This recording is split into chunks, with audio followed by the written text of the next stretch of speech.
Hi guys, welcome to this week's video. I'm super excited. It's the second episode of New Lives in France and we're just about to drive down and meet the owners of the Auberge de Pêcheurs. Very excited, can't wait to meet them, so let's go!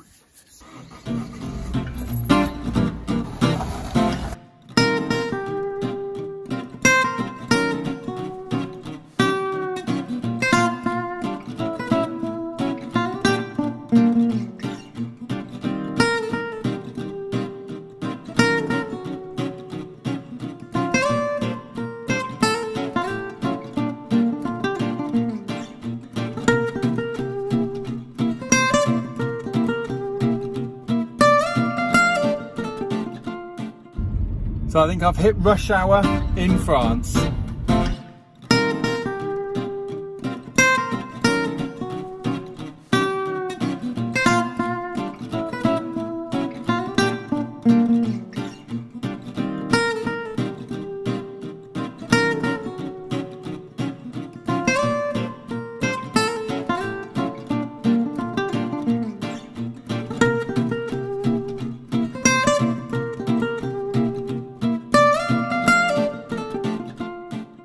Here we are, we're at La Salle Denoise and we're just about to go into the pub. They've got a gorgeous pitch here. There's a river just running here, running past the pub, and they've got a gorgeous beer garden. But let's get inside and get a drink.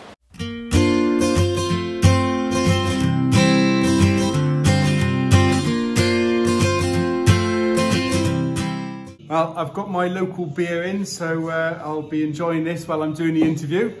So I'm here today with Carl, running a bar restaurant here in France. So how long have you been here in France? Coming up to 15 years now. So I came out in 2007 with my parents, who were in the area visiting English friends, and they came here for a birthday party basically.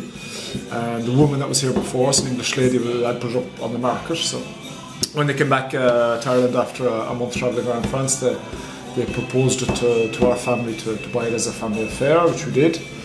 So I came out initially with my parents to get the ball rolling. I was supposed to stay a year and it's been 15. So,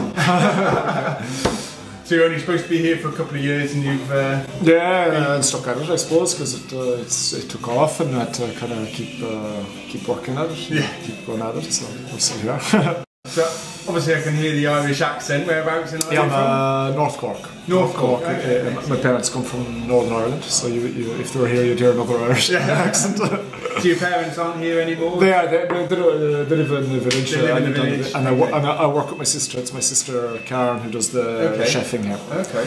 So I know it's the two of us that run the place. Excellent. Why did you decide to move to France? Obviously you mentioned your parents came here for holiday, but why did you make the decision to... It was a chance that presented itself, really. I just finished uni. I'd studied up in Belfast and I was finished, so I was free. I'd done a maths degree and I didn't really know what to do with it. Didn't want to go into teaching or anything like that straight away. I wanted to kind of see around, and then so there was the opportunity to come and try France, rural France for a bit. And I'm happy I have, so I'm okay. How have you found the language, learning the language? I didn't have any French when I came, so I did think about 40 hours of courses with somebody from Dunlop-Padestel, Sophie Arsac, if anybody doesn't know of her. Who randomly, her daughter works for me now, which is great. We're in a small countryside, it all goes around. So I did about 40 hours to just have the basis with her, and then with the bar it helped a lot. Using the bar to build my conversational skills and things like that, and picking up techniques for doing that, repeating the same stories, trying to get the same phrases out until I get them right, having things written in front of me, how to reply on the telephone, all that. And then and it's come on leaps and bounds since I've had children, because I read them stories in French, and that's a really good one. Kids' books in French is really good to get a bit better technically with writing and reading. Yeah, I can imagine that. It doesn't help you for accent and all that. I've still got a filthy Irish accent, but at the same time I can get my tongue around certain words that I couldn't before. So your parents obviously realised the pub was for sale, and you sort of, as a family affair, bought it. But I mean, why a pub? Have you your parents run pubs back No, then, or just, no, but just the opportunity arose? No, but my dad's a civil engineer by profession. And he was always looking for another adventure kind of thing, another thing. He looked at, he'd gone abroad once looking at a possible second home, B&B kind of thing. So he was always keeping his eye open for something. My mother's a nurse, housewife, a mother of 5, who went into the cooking trade when I was about 8 or something like that. She started cooking in a fishing lodge near us at home, Cork, and then moved to another place where she did desserts and things like that. So she picked up a bit of the trade. I'd always worked in bars since 15, I think. It was a good match. Yeah, but we all did. All of it. My sister has a hotel and catering diploma. That was her start of the study. So we've always been around hospitality service, but never really seen it as a full-on career idea either. Like, you know. You've got a great spot here next to the river, and you know, again, the weather's not great today, but outside when the sun's shining, you've got a fantastic garden and everything. It's a really nice location. I think you've sort of landed on your feet. Yeah, well, that was closed up though. You know, when we came, there was a hedge 4 meters high. There's all that. So we've worked in it a lot. We've built it up every year.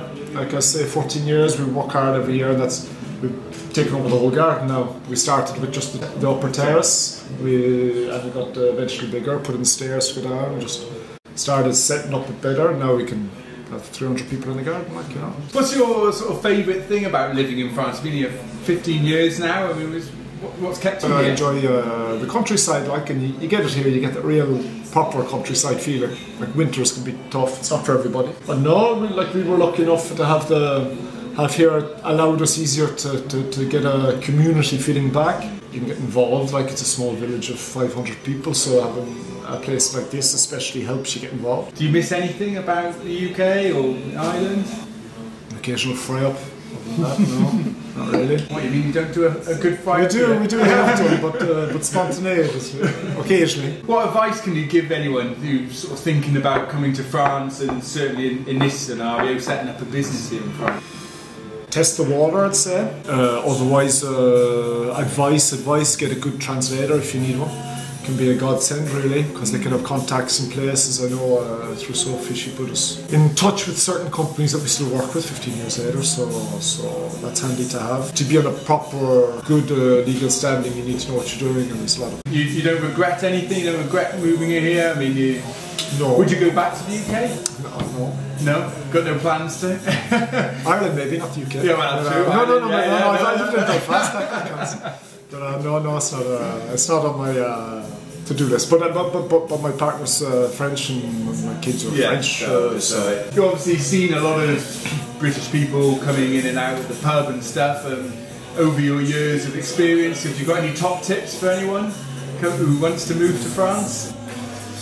If you're worried about not having social companionship and things like that, there's things available that you can find it, like be it, for example, in Dun, the Palestel here, there's the Entente Cordiale, which gets mixed French and English people together and things like that for activities. And there's services like that that are well installed, that are well in place now, that you can easily create social groups quite quickly if you want. If you don't, it's even easier. For people who kind of live in the area as well, here's your 2 minutes to sell your place. What sort of, why should people come here, I suppose? Why should people come here? Well, if you like fish and chips, it's the best in the area. You are famous for your fish and chips. I think we can go quite a good distance before we can find somebody who can beat us. It's the proper formula for a good little restaurant in the countryside. You get people come 100 kilometers to come to eat. Like, you know, people move to eat. Like, it's a big capture zone. Here, which is 25 kilometers, it's nothing. People come at the drop of a hat, but people come from further afield quite often. It's quite surprising. Well, I've finished my beer. It was very nice. It's a local beer from here, so I'll probably have another. Thank you very much for the interview. Thank you. It's really good to hear your story here in France. And good luck with everything. Thanks very much. There we are. I'm back outside. The sun is shining. I'm in the beer garden. gorgeous river running in the background. But I hope you enjoyed this week's interview. Look forward to doing next month's. Don't forget to subscribe, click the bell so you don't miss out on videos. And I'll see you next time. Cheers guys, bye.